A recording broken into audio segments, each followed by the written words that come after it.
नमस्कार दोस्तों, स्वागत है आप सभी का मैं इस YouTube चैनल जीके ट्रिक पे। आज जो है हम चैप्टर 2 करने वाले हैं केमिस्ट्री क्लास 9th का।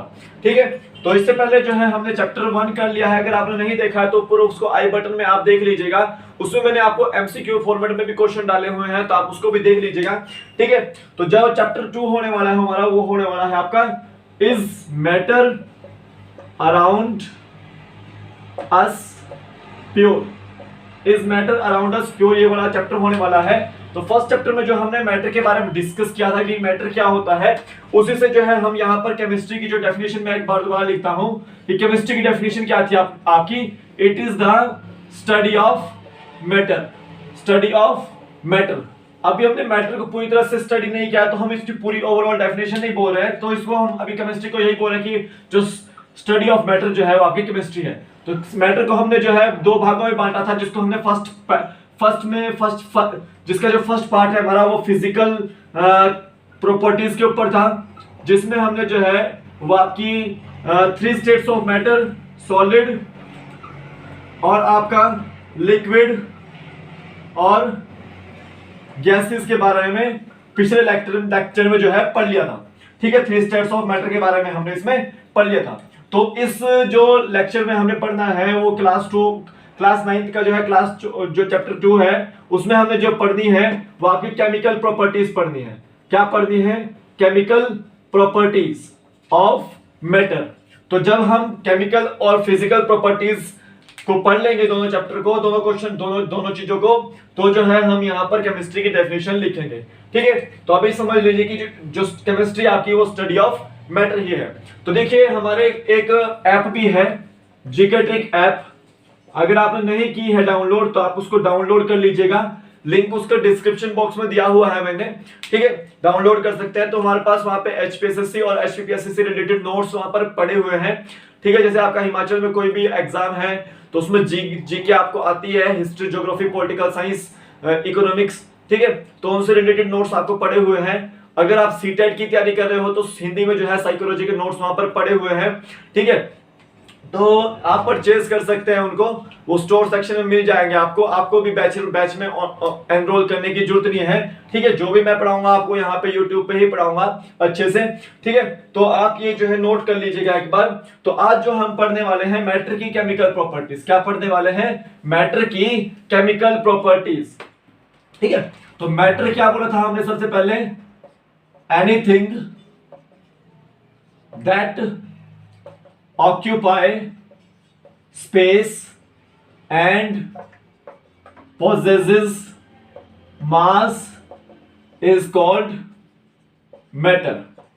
क्या बोला यहां पे?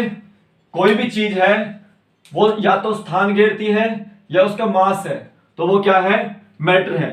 जैसे चेयर की बात करी थी मैंने कि चेयर जो है वो स्थान भी घेर रही है और उसका एक मास भी है, यानी कि वेट भी है, तो वो क्या है? आपका एक मैटर है।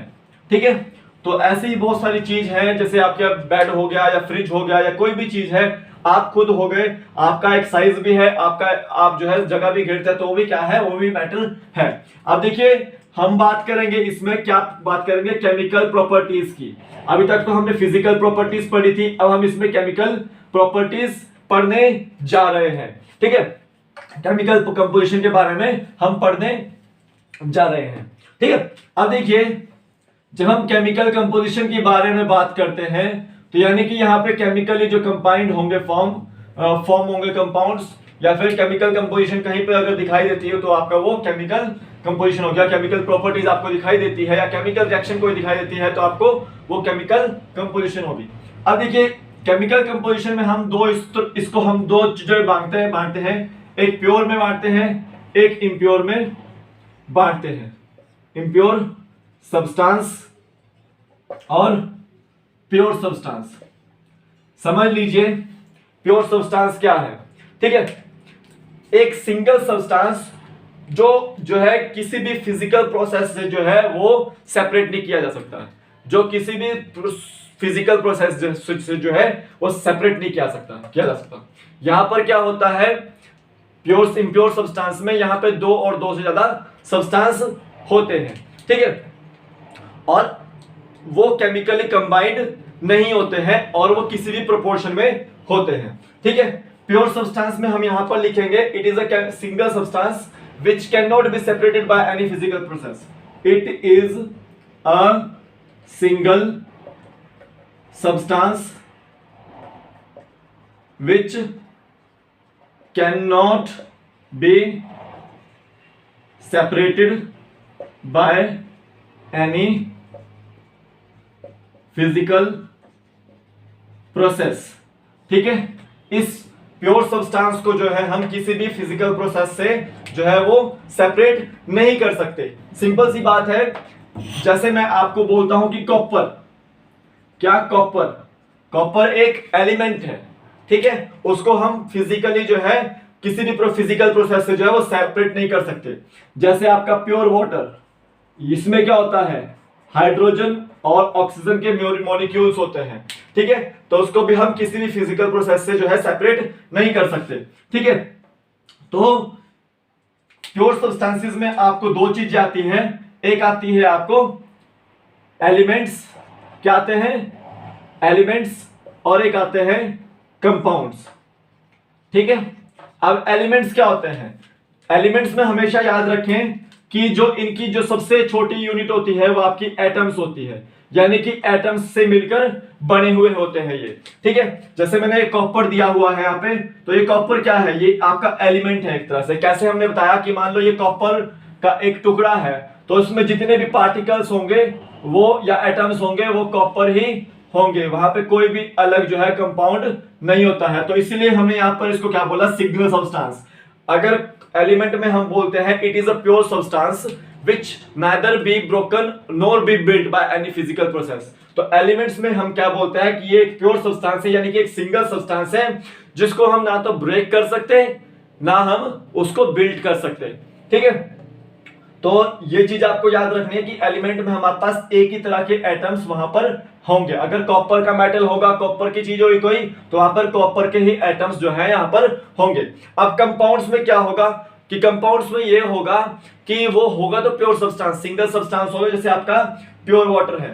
ठीक है, अब ये क्या है, यहां पर आपको दिख रहा होगा कि ये हाइड्रोजन और ऑक्सीजन अलग अलग है, यानी कि दो एटम्स आपको दिख रहे हैं। तो ये दो, अभी तो ये आपको इस तरह से दिख रहा है कि ये इस तरह से, यानी कि अगर दो हाइड्रोजन और ऑक्सीजन मिलकर जो है एक कंपाउंड बना रहे हैं। ठीक है, एक कंपाउंड यहां पर बना रहे हैं। मान लो कि अगर आपका एक गिलास में लिया हुआ है वाटर, ठीक है, तो इसमें बहुत सारा वाटर है, तो देखो कि किस तरह से अरेंजमेंट होगी वाटर की अरेंजमेंट किस तरह से होगी कि ये दो हाइड्रोजन जो है ऑक्सीजन के साथ इस तरह से संपर्क कर रहे हैं, फिर ये वाला जो ऑक्सीजन है वो हाइड्रोजन बॉन्डिंग करके दूसरे हाइड्रोजन के साथ जो है वो संपर्क कर रहा है। ठीक है, तो इस तरह से काफी सारे मॉलिक्यूल्स मिलकर जो है एक कंपाउंड ये बनाता है, तो इस वजह से जो है ये प्योर सब्सटेंस है। ठीक है, तो आज हम जो है इसी के बारे में बात करेंगे। अब इम्प्योर सब्सटेंस में ये याद रखना कि इम्प्योर सब्सटेंस में जो है मिक्सचर आते हैं। मिक्सचर आपको याद रखना है कि एक तरह से ये समझो कि दो और दो कंपाउंड्स को मिलाकर केमिकली ना कंबाइन कर उसको जो है फिजिकली कंबाइन किया जाता है इन एनी प्रोपोर्शन। जैसे आपका होमोजेनस मिक्सचर या हेटेरोजेनस मिक्सचर कंपोजिशन एक में सेम रहती है, एक में आपकी डिफरेंट रहती है, तो इसको हम बाद में फर्दर डिस्क्राइब करेंगे। तो अभी हम जो है प्योर सब्सटेंस को ही डिस्क्राइब करते हैं कि एक सिंगल सब्सटेंस है जो कि किसी भी फिजिकल प्रोसेस से जो है सेपरेट नहीं किया जा सकता, और इसके दो टाइप है, एक एलिमेंट और एक कंपाउंड। तो हम सबसे पहले एलिमेंट के बारे में पढ़ते हैं कि एलिमेंट होता क्या है। ठीक है, तो देखिए एलिमेंट्स की अगर बात करें, जैसे मैंने अभी बात करी कि कॉपर एक एलिमेंट है जिसका जो आपका सिंबल होता है वो Cu होता है। ठीक है, दिस इज द एलिमेंट। ठीक है, अब उसी तरह से ऑक्सीजन की बात करें तो ऑक्सीजन एक जैसे गैस होती है, लेकिन ये भी फिर भी एक तरह से एलिमेंट ही है, एक तरह से ऑक्सीजन।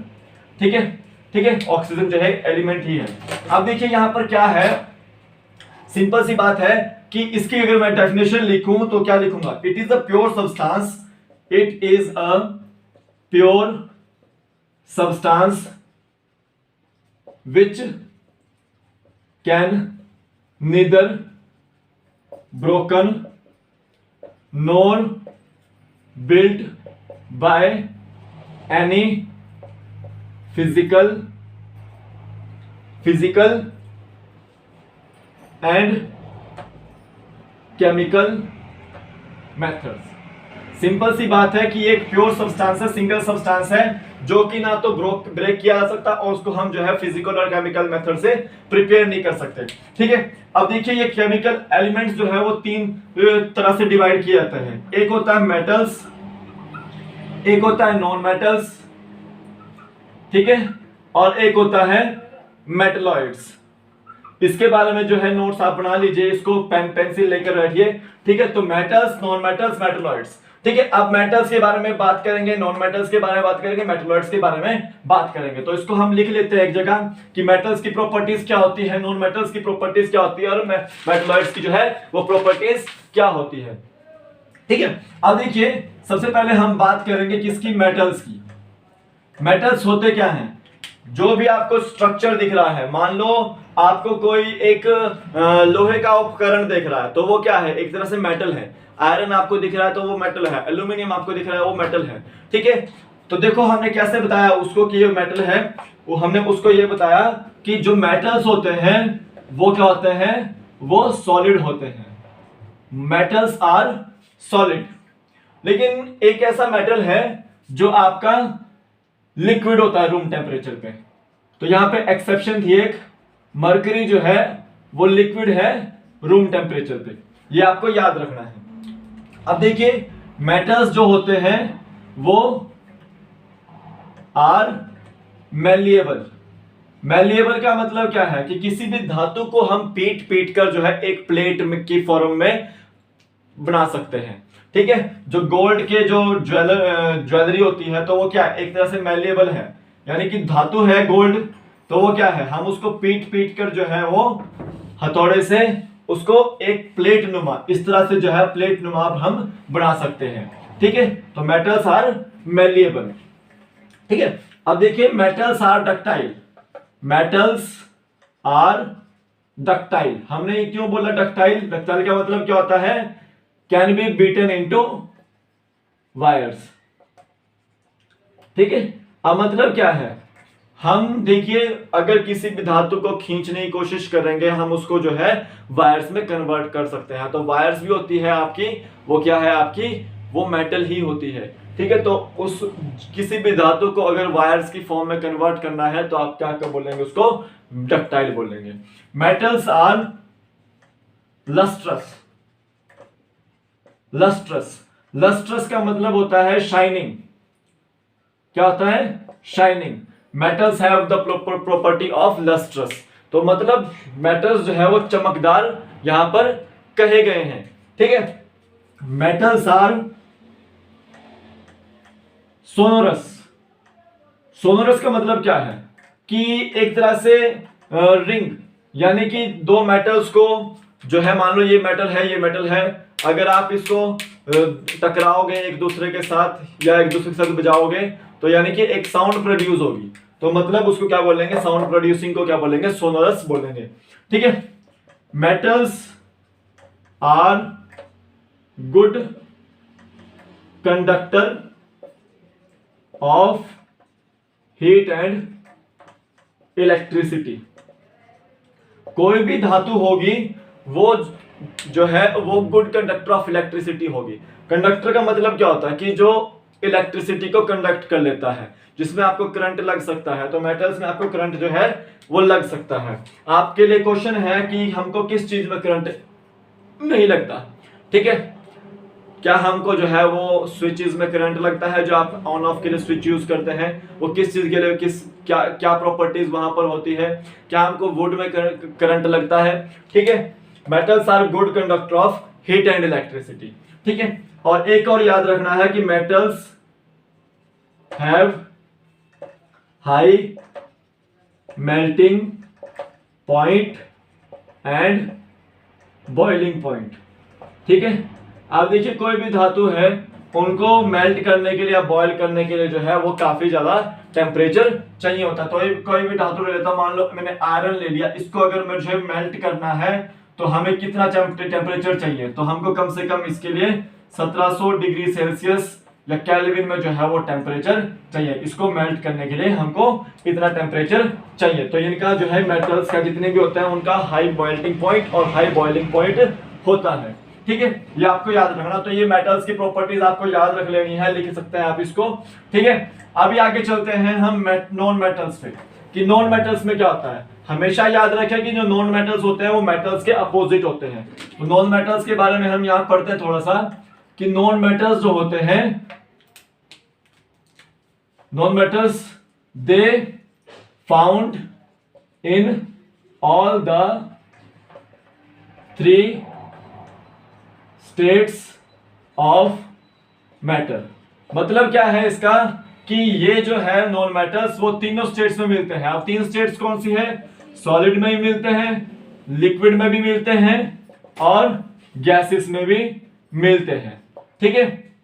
तो ये वाले जो है आपके तीनों स्टेट्स में आपके मिलते हैं। अभी हमने नॉन मेटल्स में बात करी थी कि वो मैलिएबल होते हैं, तो नॉन मेटल्स जो होते हैं वो उसके अपोजिट होते हैं, तो दीज आर नॉन मैलिएबल,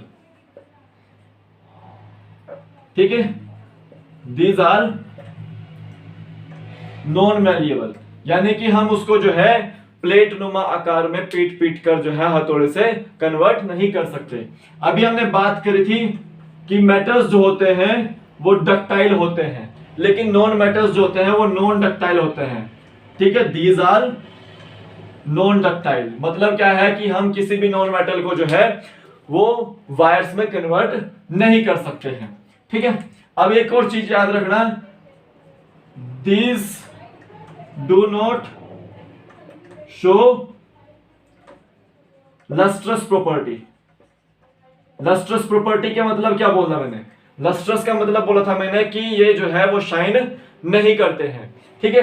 तो यहां पर एक एक्सेप्शन थी, कि जो आपका एक्सेप्शन है वो ये है कि आयोडीन जो है एक ऐसा नॉन मेटल है वो आपका लस्टर है, यानी कि शाइनिंग करता है, ठीक है। ये आपको याद रखना है। तो ये एग्जाम का क्वेश्चन भी बनता है बहुत ज्यादा एग्जाम्स का, ठीक है, इंपॉर्टेंट है आपको एग्जाम पॉइंट ऑफ व्यू से, कि कौन सा जो नॉन मेटल है वो लस्ट्रस है, ठीक है, तो वो है आयोडीन, ठीक है। दीज आर नॉन सोनोरस, ठीक है। सोनोरस का मैंने अभी बताया था आपको कि ये जो सोनोरस जो होते हैं वो आपके शाइनिंग करने वाली प्रॉपर्टीज होती है। तो ये सोनोरस जो होती है वो रिंग जो आवाज आने वाली प्रॉपर्टीज, यानी कि धातु को बजाने से जो है साउंड प्रोड्यूस होती है। तो यहाँ पर ऐसा कुछ नहीं है, नॉन मेटल्स को बजाने से कोई भी यहाँ पर साउंड शो नहीं होती है, ठीक है। अब यहाँ पर देखिए कि मेटल से मैंने आपको बोला कि poor conductor of good conductor of heat and electricity होता है। These are the poor conductors of heat and electricity, ठीक है। These are the poor conductor of heat and electricity। यहां पर भी एक एक्सेप्शन है कि एक नॉन मेटल ऐसा है जो गुड कंडक्टर ऑफ इलेक्ट्रिसिटी है। तो the non metal which is good conductor of electricity is graphite, ठीक है। ये आपका इंपॉर्टेंट क्वेश्चन यहां से बन जाता है, ठीक है। तो these are the properties of non metals. एक और प्रॉपर्टी लिख रखो, these do not have high melting point and boiling point, यानी कि इसकी जो है मेल्टिंग पॉइंट भी हाई नहीं होती है और बॉइलिंग पॉइंट भी हाई नहीं होती है, यानी कि लिमिटेड होती है, ठीक है। तो ये नॉन मेटल्स थे आपके कुछ, यहां पर मैंने आपको मेंशन किए हैं। जैसे आपका हाइड्रोजन हो जाता है, this is the non metal, ठीक है। और कोई भी हो जाता है, ऑक्सीजन हो जाता है, this is the non metal, ठीक है। और अब चलते हैं बात हमारे नॉन मेटलॉइड्स पे।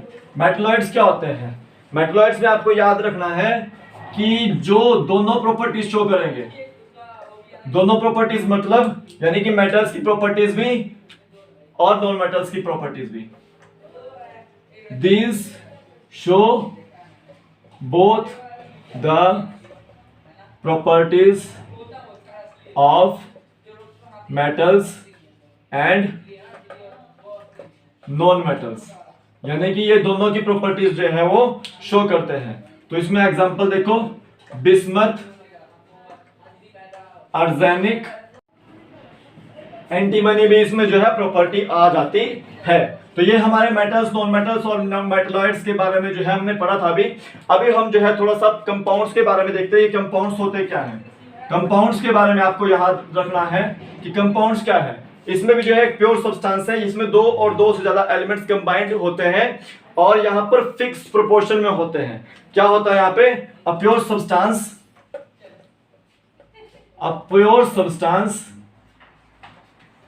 containing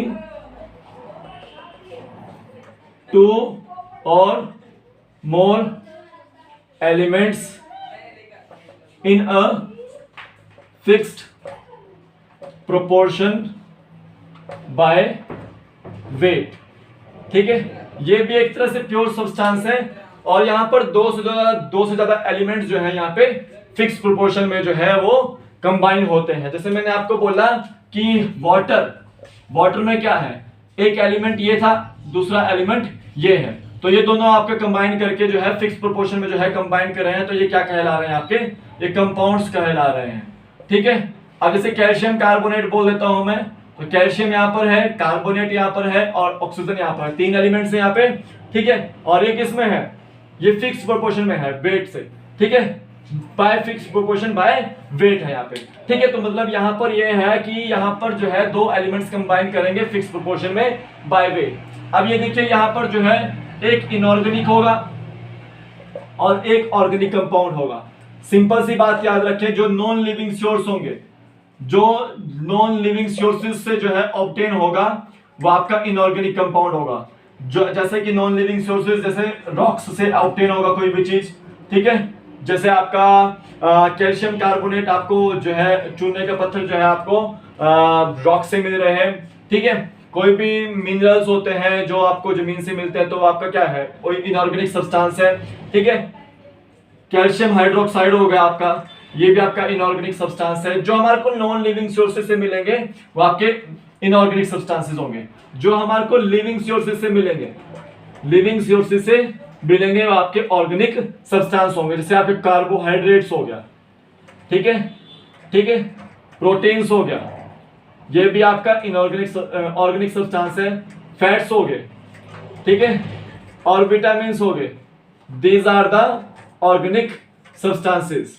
तो ये सारे के सारे जो है ये ऑर्गेनिक सब्सटेंसेस है। तो आज हमने जो है एलिमेंट्स और कंपाउंड्स के बारे में पढ़ा था। ठीक है, तो जीके ट्रिक ऐप को डाउनलोड कीजिए, लिंक उसका डिस्क्रिप्शन बॉक्स में, नोट्स की जो पीडीएफ वगैरह है वो सब आपको उसमें मिल जाएगी। ठीक है, तो अभी के लिए फिलहाल इतना ही, फिर मिलूंगा तब तक के लिए जय हिंद, जय भारत, आपका दिन शुभ हो, जय हिंद।